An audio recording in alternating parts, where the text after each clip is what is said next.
believe the hype on this Tuesday, June 11th. Yes, my mom's birthday tomorrow. All right, well, happy birthday, Mom. Was she 21? 121. No. Ooh, you said it, I didn't. It is now 105 degrees here in Southern California where we are. Third day in a row. So we're in the studio under the hot lights and it's just hot. So if we start to melt, forgive us. Chocolate. Don't charge it to our hearts. Charge it to the global warming. Yes. So anyway, we're going to talk about sports. Unusual for Demetri K to talk about sports. Very unusual, right? So actually, this topic was brought to me by Al, because he's into sports. Yes, and very much. all that stuff. So he was telling me you should talk about this, that, and the other. And it's funny because we were kind of talking about Kevin Durant. I've not watched the playoffs or the world. What do you call it? The championship. Well, I haven't watched sports in years. So anyway, we were talking. He was telling me what happened with Kevin Durant. Kevin Durant being a forward for the Golden State Warriors. He's been there since 2016, but he's been in the league for a bunch of years now. Yeah, he's been in the league. He started with the Seattle Supersonics. Yeah, Seattle Supersonics doesn't even have a team. Right, and then he went to Oklahoma, and so now he's with the Golden State Warriors. So anyway, last night during the game, which it seemed like the Golden State Warriors were going to lose, they're playing the Toronto Raptors. He ended up injuring his Achilles. As he was, running or whatever the case is, and so not unusual for an athlete to hurt themselves. But what is, I guess, a little bit odd and unusual is that because normally what happens to a player when they hurt themselves? What does the crowd normally do? They cheer and they're concerned and they're they're silent for a minute, and then once the athlete gets up, they applaud and they encourage him. But what happened was when he went down, they were clapping and cheering and woo. Well, he is known as the Slim Reaper. Right, okay, whatever that means. But, so, a lot of people took issue with that, and even the co-owner, they call him investors now. Right, yeah. It sounded like he was crying and stuff. He was upset, or I don't know if it's the coach or the owner. He was crying because he was like, wow, this could end his career. I don't know where it is now, but it could end his career, but then yet we have people laughing and cheering. This is this pure evil, so I said a lot of people took issue with it. And so when Al was telling me about this last night, I said, well, when are these athletes going to realize that they're seen as product? And you're product. Whether you're in the NFL, the NBA, whatever the case is, you are product to these people. It is no different than, back in the day when they would lynch people. What did they do? It wasn't a somber occurrence. Like, oh my God, we just got to lynch this nigger because he was... It was yay, and they took food, and they got souvenirs and a whole host of things. Or like the movie Django, you just sport. It's a sport, right? And so here we are in 2019.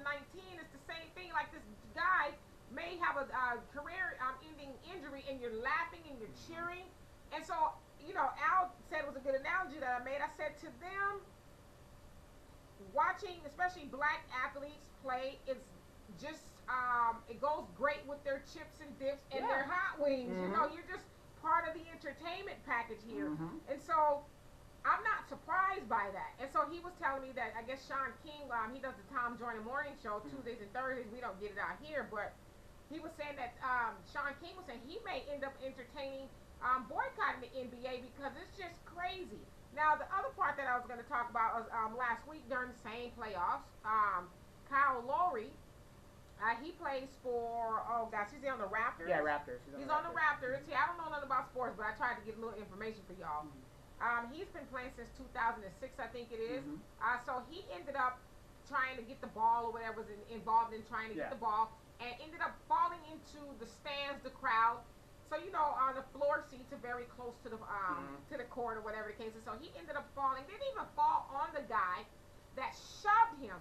The guy went out of his way to shove him, the guy that shoved him was a co-owner. Well, that's what I was getting up to. So people thought that it was just a fan, but it turns out they don't call them owners anymore. They call them investors. Because I can't remember the name of the player who took issue with calling them their owners, and so they changed it to their name to investors. But they found out that he's like a very small investor in the Golden State Warriors. His name is actually, Mark Stevens, and he's a venture capitalist where they invest in they invest in these little startups and that end up becoming big and they get all their money from that. And so he's worth about $2.3 billion. he's there and he pushes the guy for absolutely no reason at all. And so, that just kind of goes into the argument of your property. Your property. I don't know, maybe he felt like he got too close to him. This, black dude is too close. I don't know what his deal was. So anyway, he ends up getting fined $500,000. Yeah, wasn't he banned from? For a year. For a year, yeah. Now when fans do that, they get banned for life. Yeah, you're done. And only so you only find this dude. He put his hands on him in the most disrespectful way ever. And the way he shoved him was like, ugh, you disgust me. But it's like, fool, yeah, he's not on your team, but he's in an arena to where you guys are all making money off of this championship and all this other stuff, but yet you push him in a way I can't stand you.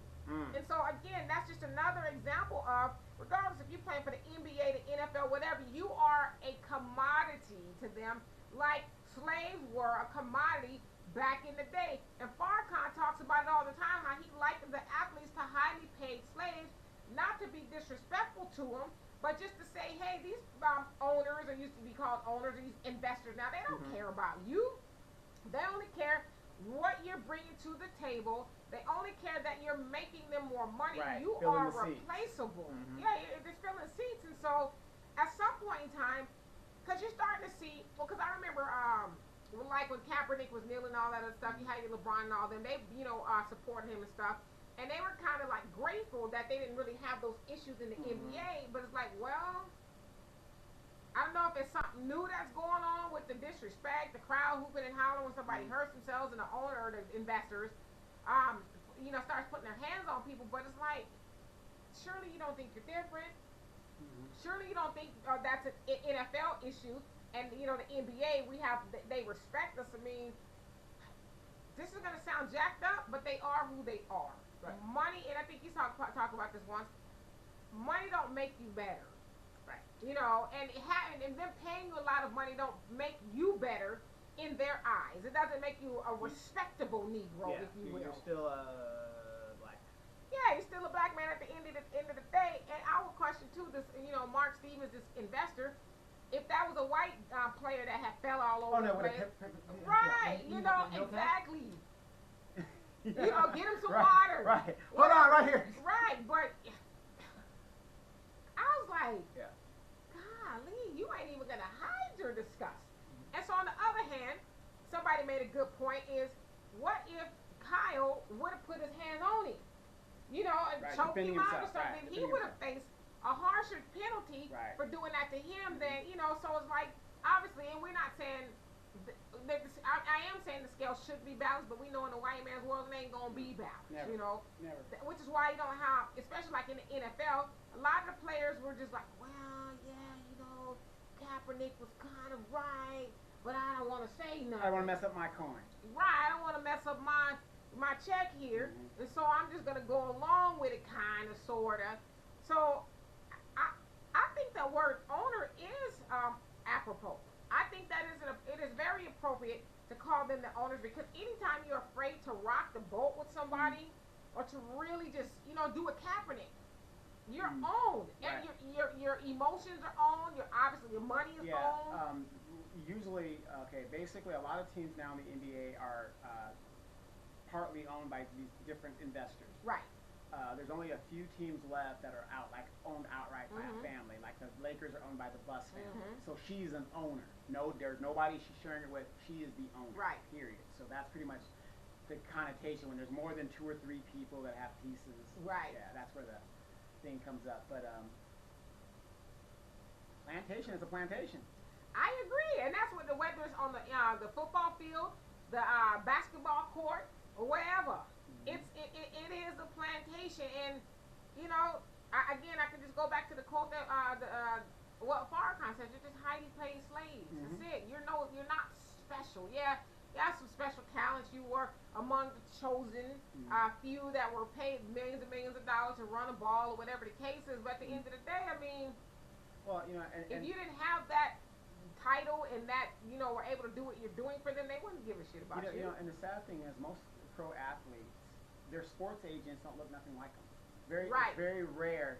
So they are in a system that is designed to rob them because there's a series on ESPN, it's called 30-30, 30 for 30, and they talk about how these athletes go broke within 5 years of their career ending, or they retire, whatever. Right. And yeah, there were some white guys in there, but like one guy, he retired from baseball, and he had invested in a tech industry, computer company, lost all his money. But he tried, he invested. It was a good try. Right. But most of the majority of people that went broke were the black athletes. And why did they go broke? Gold chains, strip clubs, and the child crazy part support. about what you're saying is, this kind of ties in. Kevin Durant's mom manages all of his stuff. Yeah. I mean, even if he's buying a home, Right. she is instrumental Mama's in boy. that. No, he's not a mama's boy. He's a mama's No, boy. he's not. And that's the point that I was No, going to make. messing It's because I was about to eat Yeah. your lunch. No, because he gets a lot of pushback from that. People say, oh, his mom, why is his mom involved? Why is his because mom they want to involved? steal his money. But to your earlier point, when they get white agents, nobody bats an eye. Right. And like you said, a lot of them do have white sports agents and stuff like that. That but rob them blind. But here his black mama, who else will have your better interest than your mama, right? Unless you're LeBron's mom. Yeah, because Al and I, we talk about this, quite a bit. And I say, well, the Mannings, their father is highly involved in everything they do. And no, I never hear anybody say, oh, well, their dad is involved. Why the daddy got to be involved? Or even we hear with LeVar Ball. Oh, LeVar Ball, why he's the problem. He's the problem. Yeah, but it's like everybody else, all the white cats have their families, involved and instrumental in making decisions and stuff. Nobody bats an eye. But you have somebody like Kevin Durant, whose mom is like she helps make major decisions for him, his production companies and all this other stuff, and people are like questioning that.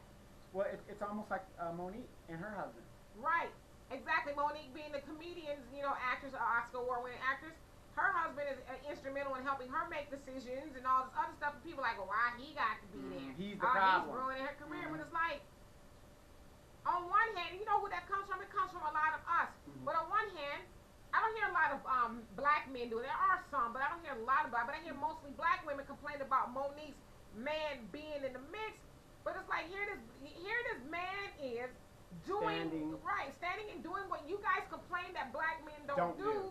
But when he's doing it, it's like, oh, he needs to sit down. He messing up her career. She need to. But that's the order of things. She's supposed to listen to her man. Her man is supposed to guide her. And from where she was a couple years ago to now, it seemed like his guidance has helped her. Right. He told her to hold fast. Don't sell your soul for a couple of bucks and some recognition. Hold on to your integrity and his work. And then think about this. When she was starting her career, that man was right by her side. Right. And so I don't have a problem with that, but for some reason, a lot of people have a problem when black people use their own to help make decisions and manage the money. But if Kevin Durant had Becky Sue, nobody would say nothing. Oh, that's savvy. Or Billy Schwartz. And who was it? Was it Pat Riley? One of those cats that got in some hot water with LeBron because LeBron, has his people. Right. Managing a lot of his businesses, his people's, boys that he grew up with and people stuff he like trusts. that. And I can't remember if it was Pat Riley or Phil Jackson, one of those guys. Can't remember, so don't quote me. Basically called LeBron's people like hood. Yeah. They can't do business because they're not going along with no, it wasn't even that. He just said it was something. I can't remember what it was, but he used the word hood with LeBron's people, and he was like, wait a second. Now, had I came in here with a bunch of white dudes, nobody would have said anything. But now I come in here with my boys, and they might not always be suited and booted, but they're getting the job done.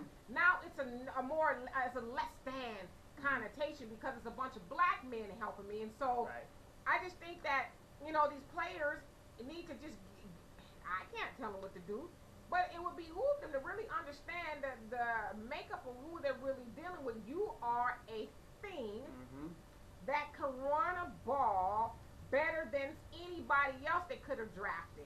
Well, Plain and simple. What I don't understand, 74% of the NBA is black. Okay. How much? 74%. Wow. A lot of these guys are millionaires. I mean, you can sit on the bench and you can almost have $1 million contract. Group economics.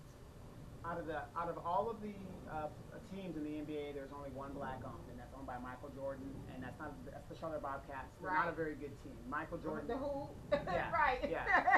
As great as Michael Jordan was as a player, doesn't always translate. You're good at what you're good at. Right. He's okay, but again, he's made some questionable decisions business-wise.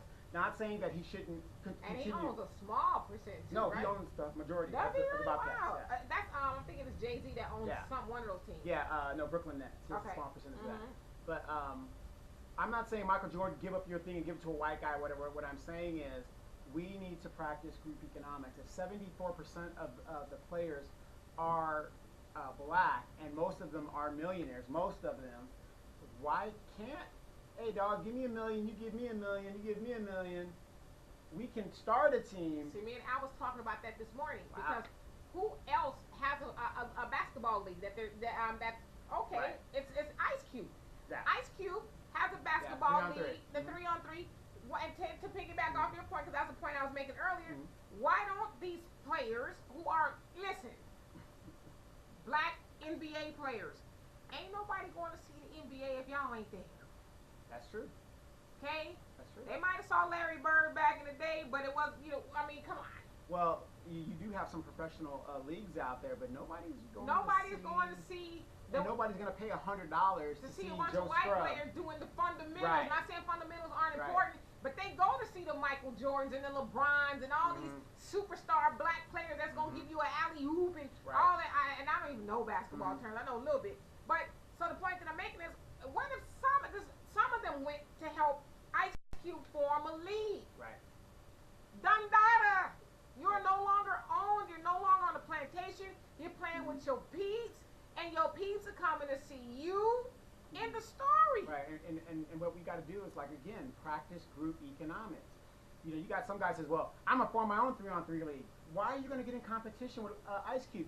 Get into a partnership to expand that league.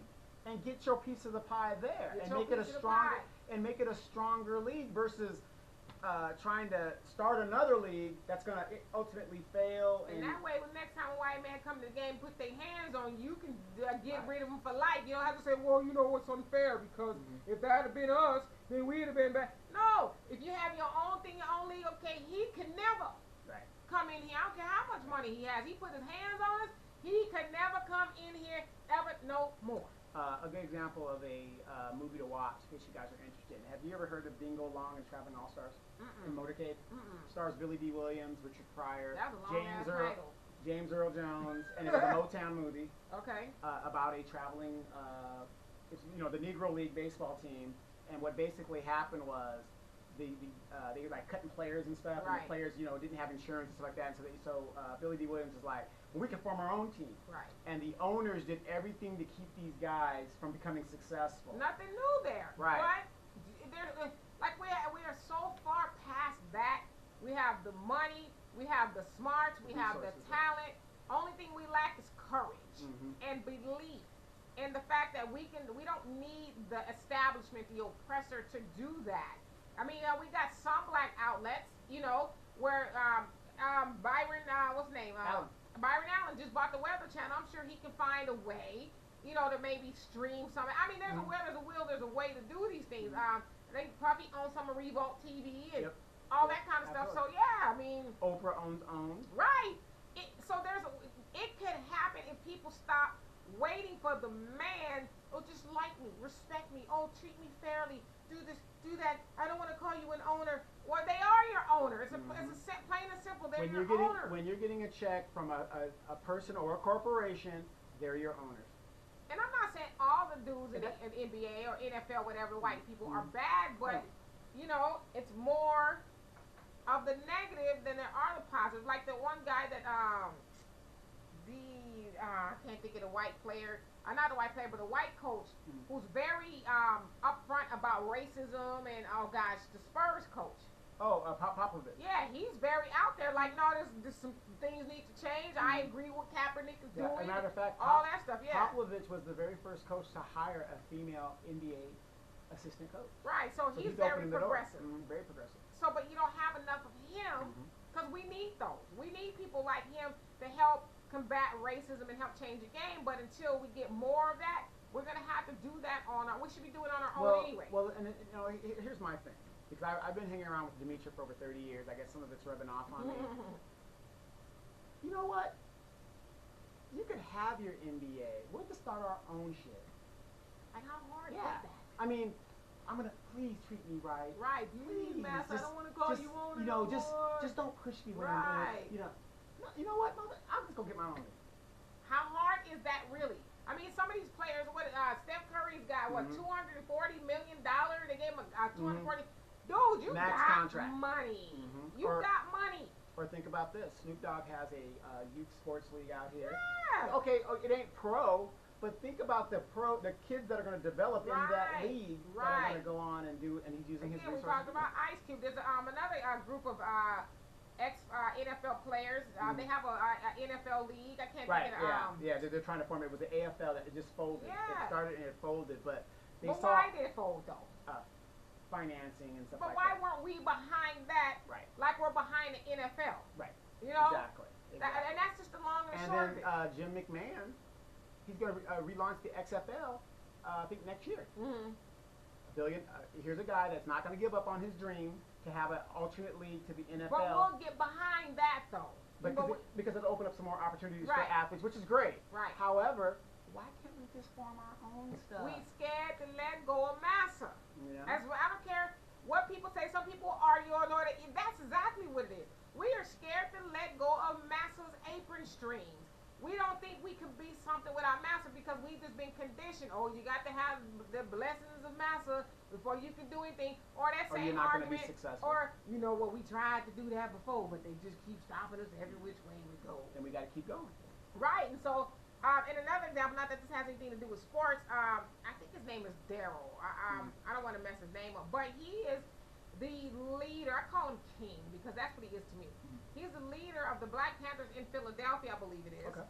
And I watched a video of him yesterday, and he's notorious. I would say notorious, but he's well known for, I guess, no, for the same thing. For going into the establishments that in the black neighborhoods that treat black people bad. And so this video that I saw yesterday, he goes into this liquor store that's ran by Arabs. Apparently the Arabs in there brutalized two black people who were shopping in the store, whatever the case is. And he goes in there with his group of people and he tells what the deal is. On this such and such day, y'all, did whoop-de-whoop to whatever this case, and that, the other. So, and he said this, he says, you guys are shut down. He says, you guys need to lock the doors, turn off the lights, you are out of business until further notice.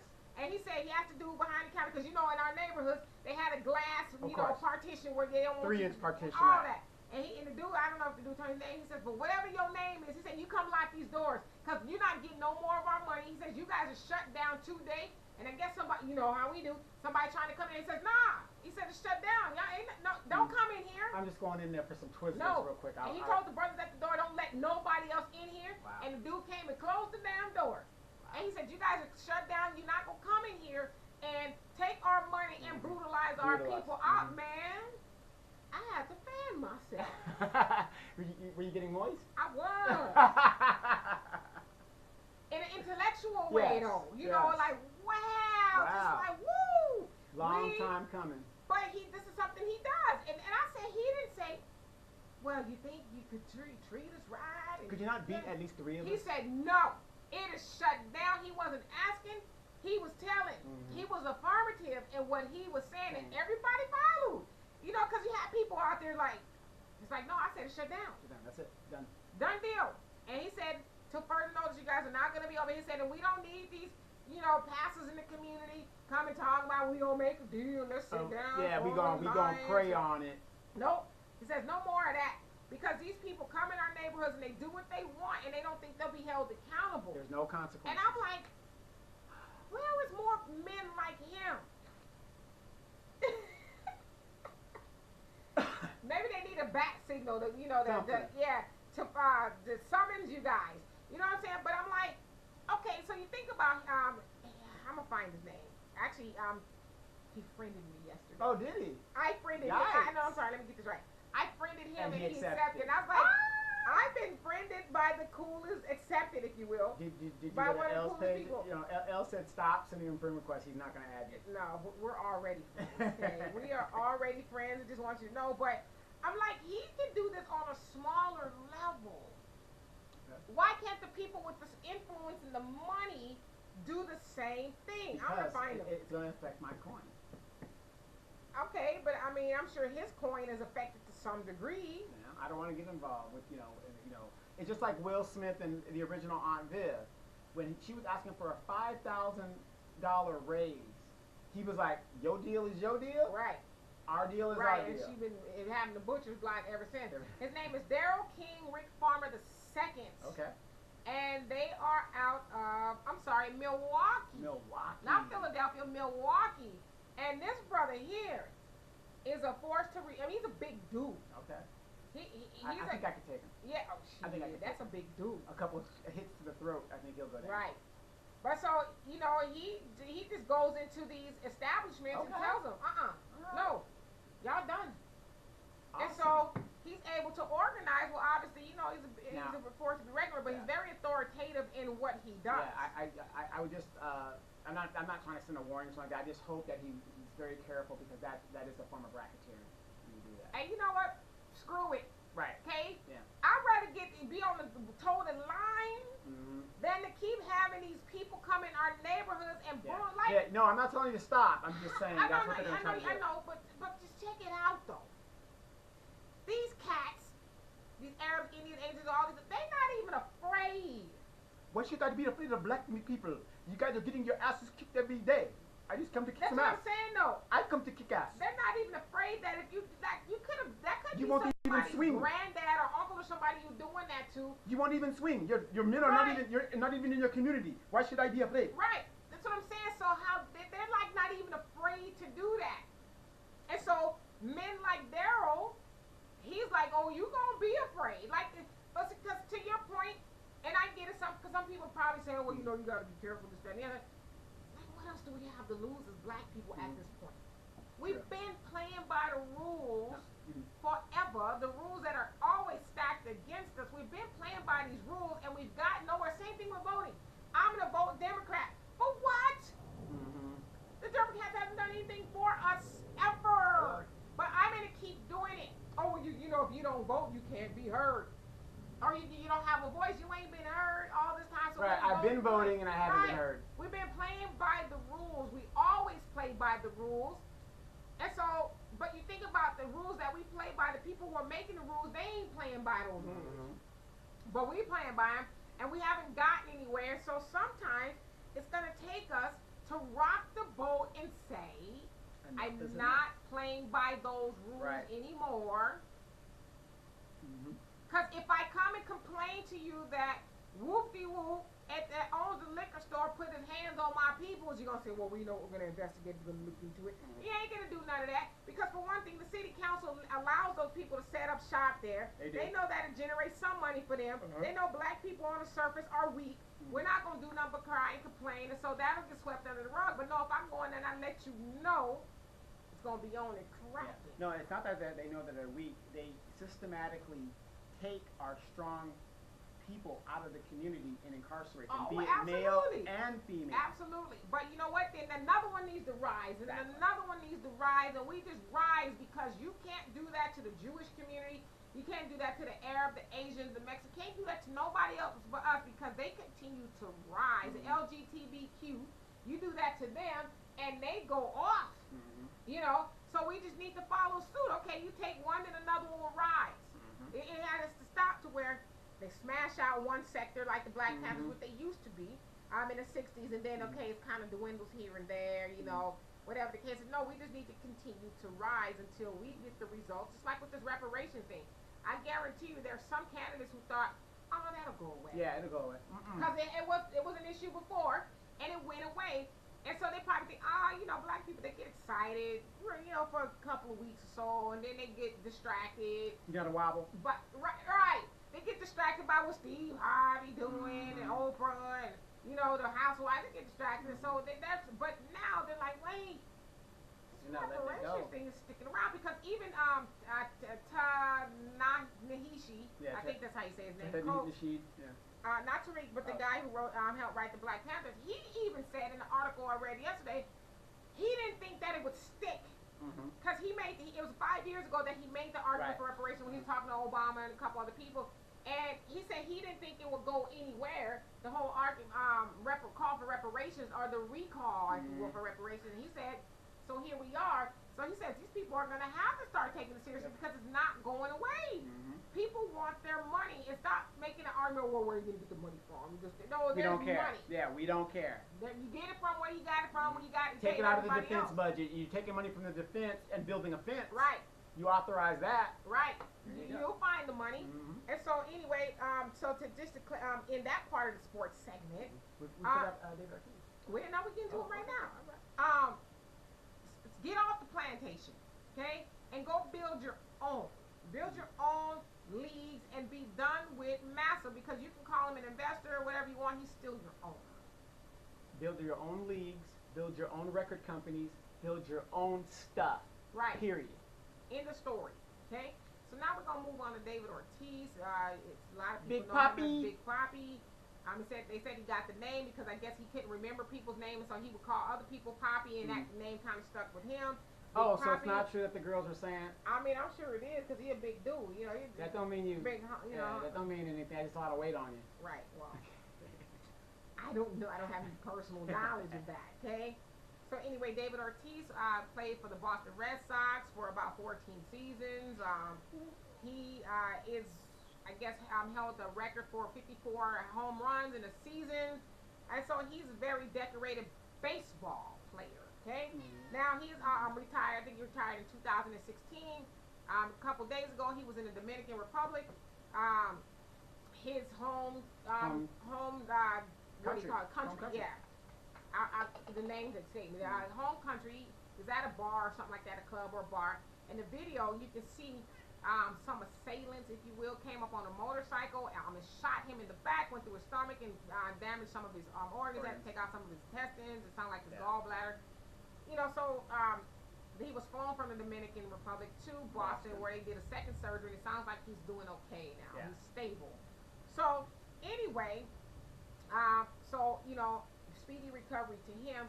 So now there's a story going around that it was actually a targeted hit by a big-time drug kingpin out there, because allegedly, I'll say allegedly because I don't know how true it is, that David Ortiz was messing around with his old lady, with the drug dealer's old lady. And so I was actually having this conversation with Al, and he was like, oh man, but you know, it's still messed up, and you know, gosh, you know, he's so well loved and things like that. I said, let me tell you something.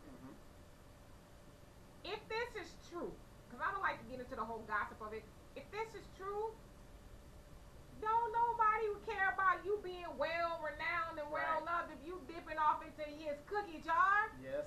Don't nobody care about that. And so they're also saying that these two dudes that hit him, if you will, were police officers, hired police officers to exact the hit. They didn't do a very good job. They were, I guess, were supposed to try to take him out. They didn't, and they were arrested and all that. They said, in fact, they were beaten by this mob that caught up to him. Yeah, caught up to him. And so I'm like, people got to understand a couple things. Let's just say this is true. Okay, let's say it's true that Big Papi was being Big Papi with somebody else's woman.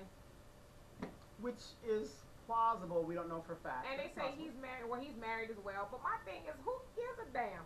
Am I supposed to respect your National Baseball League record if you messing with my woman? Right. And I was telling Alice that the problem is a lot of times people, like, we've gotten into the society of this keyboard game banging. You know, somebody find out you screwing around with their wife and their man, they don't get on Facebook, put you on Facebook, put y'all on blast on Twitter. You know, all that Twitter fingers is what they call it. I said, but what I think people need to realize, there's some real life gangsters out there still.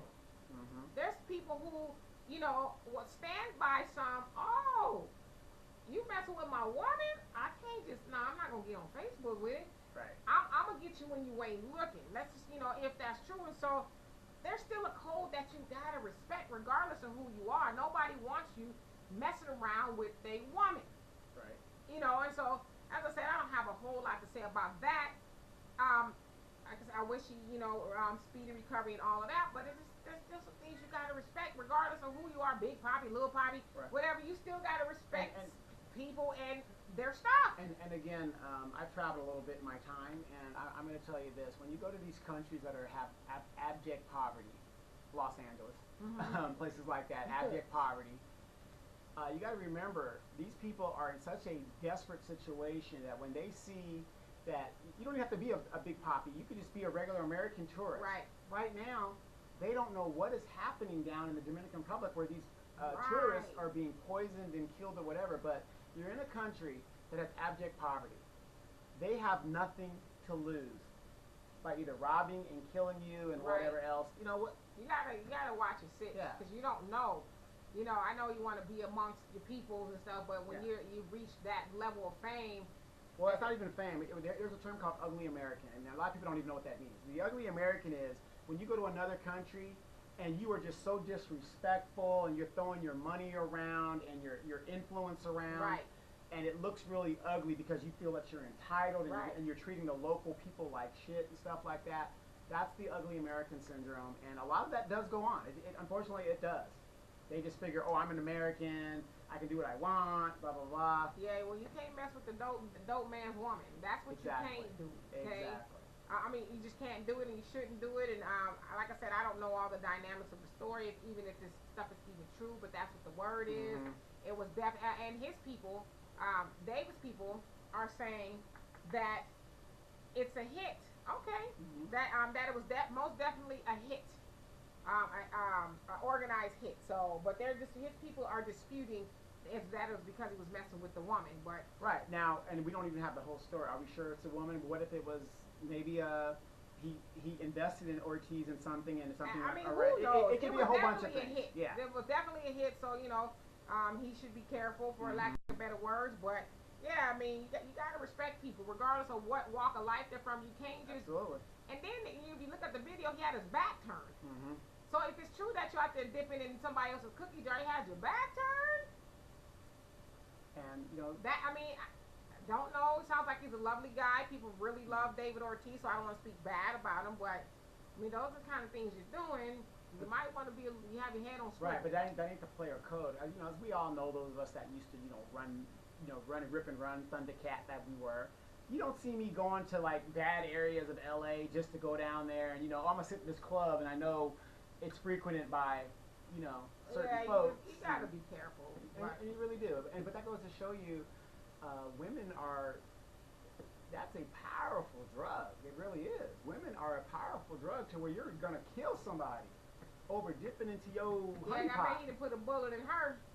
Right. Well, he might have put something else in it, but I don't know about a bullet. Yeah, I mean, evidently he wasn't putting something else in it because somebody else was putting something else in it. Okay? Allegedly.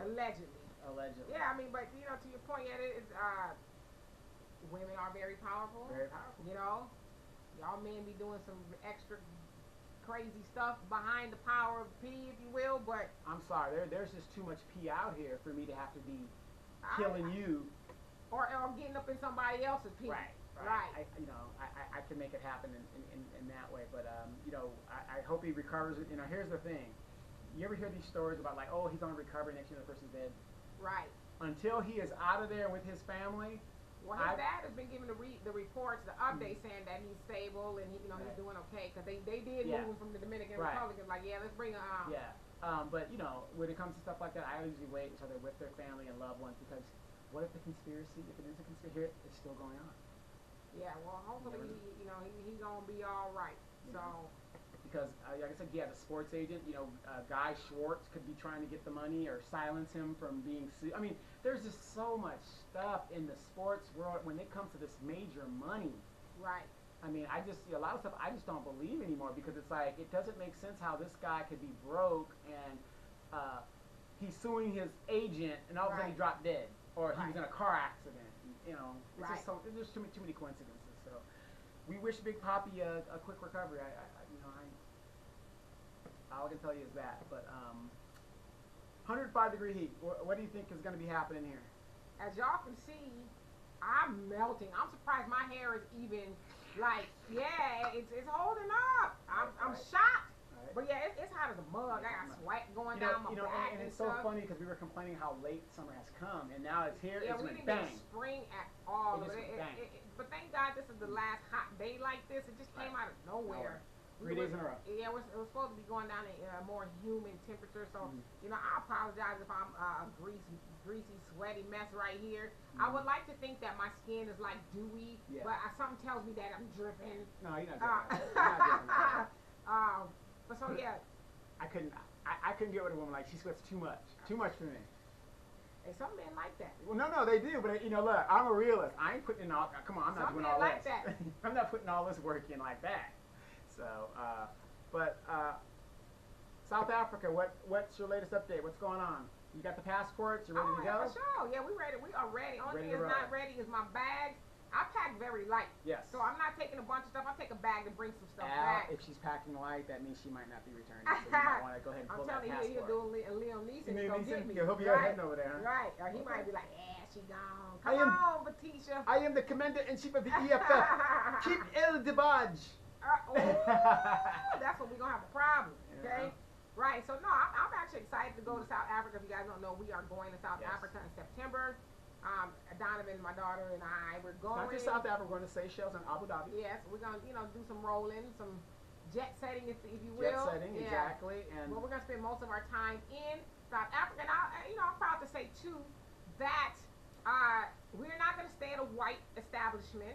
We're not saying Donovan was like, what? They got us in a hut. I mean, these people are so Afrocentric that Madula had a place, and her daughter rented it, and so we're going to be in a mud hut next to the zoo. It's not a mud hut. It's a very nice Airbnb. It is. That's black owned. Yes. Because I was telling Donovan, how the hell we going to the motherland and spending money with white folks? Because we're the media. No, we ain't giving. Matter of fact, it is my only goal. Well, I won't say my only goal, but my number one goal is to not spend one of my black dollars with white people over there in South Africa. I don't care. So we're not going to the club thing over there and just kind of hanging out? If it's black owned, yes, we going. Okay, well, all right. Well, I'm just following along, like I said, and a lot of people have been asking, what are we going to do over there? We're going to do a lot. We're actually going to report what is going on and talk to the people and mix and match in, and we're basically we're going to see for ourselves what the hype is about. We're going home. Yes. Okay? Because as black people, we go everywhere else but home. Africa. Yeah, we go everywhere else but home, and we want to go home. We don't have a specific thing we're going to go do. We're just going to go and observe and absorb the culture and just see what our people on the other side, if you will, are like. I don't know if we come from South Africa per se, but close enough, right? So we want to see what it's like. I'd rather come from Ireland, but okay. Oh, you. No, go ahead. They be getting us for saying cool on here. I don't even say quit cool. But anyway, so we want to go over there and see for ourselves who and where we come from and who we are. So, or what I'm looking for is the experience. Because I've been to Africa before, but I've never been as a tourist. Right. To go over there and absorb what's happening and say, yeah, you're home, and kind of say these are our ancestors, these are our distant cousins. Right. And just have that feeling, because I almost guarantee by the time we come back, we'll be like, we need to go back over there. Yeah.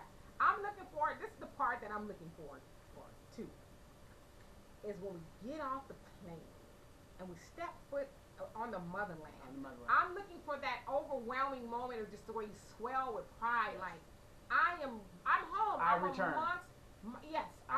my people. Yes. Like my people. Right. Right.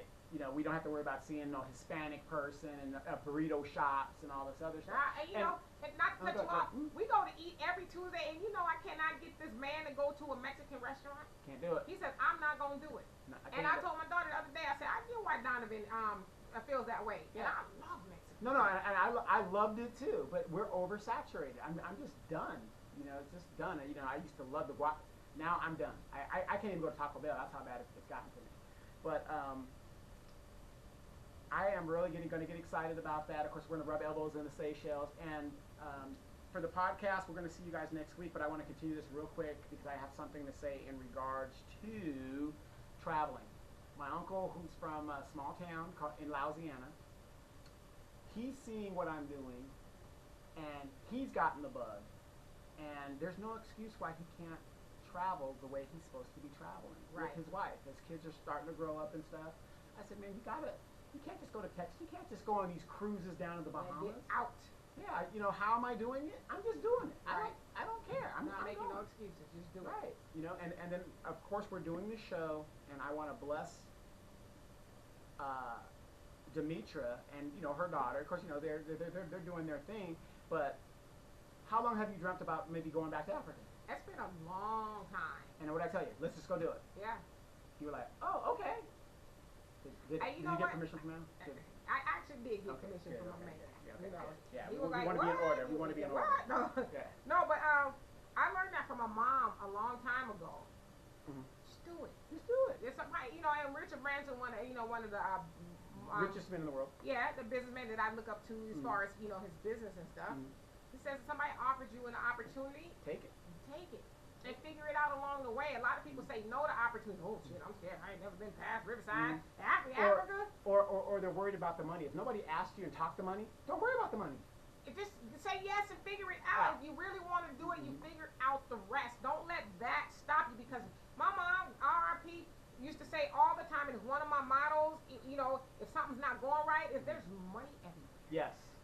Money is everywhere, and I swear for God, money just manifests. It does. It does. It does. I mean, obviously you got to do some work, but sometimes you don't. Sometimes you just, hey, come on.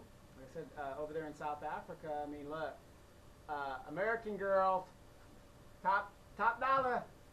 No, it ain't that kind of money. Yeah, no. But I'm really excited about it, because a lot of people inbox me, keep asking me, are you guys really going to go South Africa? And it's funny how they don't believe you.